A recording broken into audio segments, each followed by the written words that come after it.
really my whole career has been a series of case studies of fans of Bruce Springsteen, Madonna, Prince, Paul McCartney. After you've done your 15th case study, you start to say, well, the case study isn't generalizable, but, well, okay, there's some commonalities here.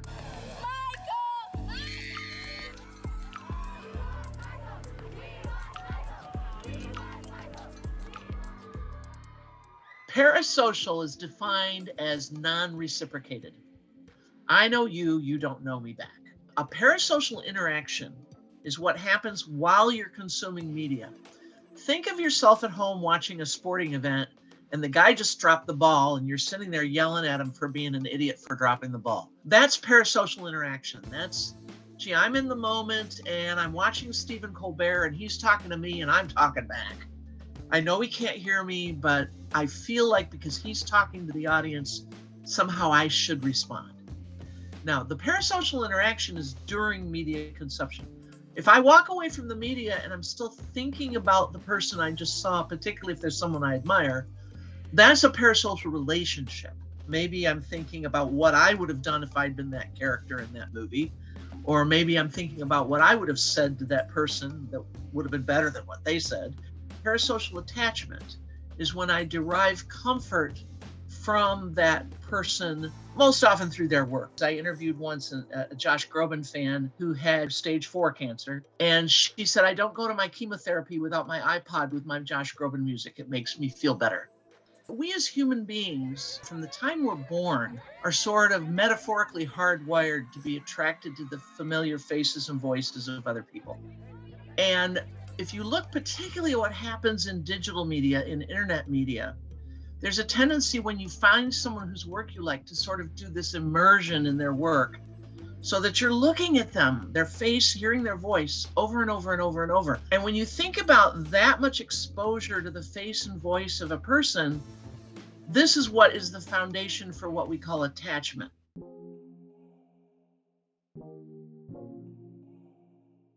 Back in the 1980s, when they began to study this, the two main kinds of parasocial relationships were newscasters and soap operas. And it tended to be a middle-aged to elderly population who were forming those attachments. And what the research has shown is that one of the things a parasocial relationship can do is to mitigate loneliness. So that person who's maybe socially isolated because they're elderly and their family never visits them, have formed parasocial connections that are meaningful, and it helps them feel less isolated. And then if they have access to the internet, then they can do all these other things we've already talked about, which is not only reach out to the celebrity, but more commonly reach out to other fans. Besides the lack of reciprocity, I know them, they don't know me back, there's usually a difference in status. So they're at a higher status than you are, and part of the parasocial thing can be that you aspire to that higher status.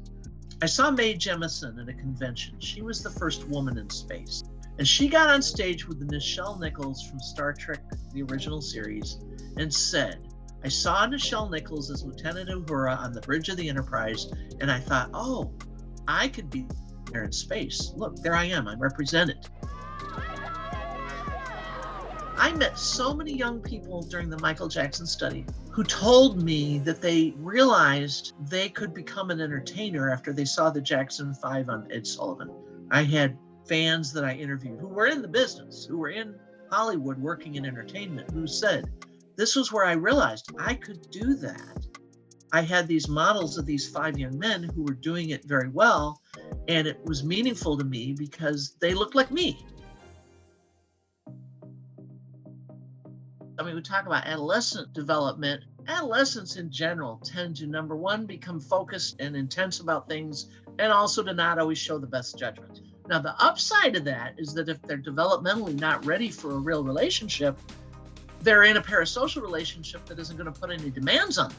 If they get a crush on the boy at school, he might try to get them to have sex with them or whatever. There's no danger of that if you're a teenager and you're into BTS or one of these boy bands. So there's a safety in that, and I think that young people sort of intuitively know that, I can have a crush on this person and it's not going to get complicated. I actually followed some Michael Jacksons longitudinally over a period of about 20 years, where I met them on the Bad Tour in 1988, and I saw them again 20 years later. And every one of these people had gone on to have a positive, normal life. And they were among the people that were a little over the top back in 1988 when I'd met them on the tour. Maybe they were following him around from city to city. Maybe they were really, really into him. But that had sort of tempered as they'd gotten older, and it had become a nostalgic, warm feeling they had about having been a fan and what those experiences represented. So I do think that there is the potential, if kids get in over their heads, but that's such a small percentage.